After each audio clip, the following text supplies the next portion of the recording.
ఈరోజు మన భారత రాజ్యాంగ దినోత్సవము కాబట్టి యావత్తు భారతదేశంలో ఒక పండుగ లాంటి సందర్భం ఉండాలి. ప్రతి ఒక్కరు కూడా సుఖ సంతోషాలతో జరుపుకోవాలి.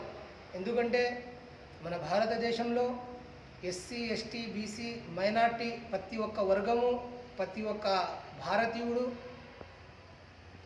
కులాలకు మతాలకు ప్రతి ఒక్కరికి అతీతంగా మన భారతదేశంలో ప్రతి ఒక్కరూ సుఖ సంతోషాల్లో జరుపుకోవాలన్నట్టు ఈరోజు ఒక ప్రతి ఒక్కరికి అనుకూలంగా భారత రాజ్యాంగం అనేది ఒక ఏర్పడింది.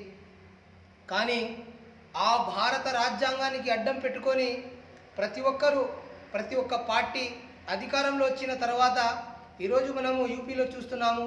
ఎంత మారణకాండం జరుగుతుందంటే చాలా బాధ కలిగిస్తుంది. మన ఇక్కడ చాలామంది చూస్తున్నారు, భారతీయులు డెవలప్మెంట్ కావాలి, భారత పాపులేషన్ పెరగాలని. కానీ ఇక్కడ చూస్తే పిట్టలకు కాల్చి చంపినట్టు చంపేస్తున్నారు.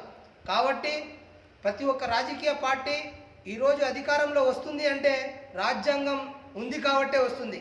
కావున ప్రతి ఒక్క రాజకీయ పార్టీ, ప్రతి ఒక్క రాజకీయ నాయకుడు మరియు ప్రతి ఒక్క గవర్నమెంట్ అధికారులు ప్రతి ఒక్కరూ కూడా రాజ్యాంగానికి పాటించాలని ఈరోజు మేము మీడియా ద్వారా తెలియజేస్తున్నాము. జై భీమ్, జై భీమ్.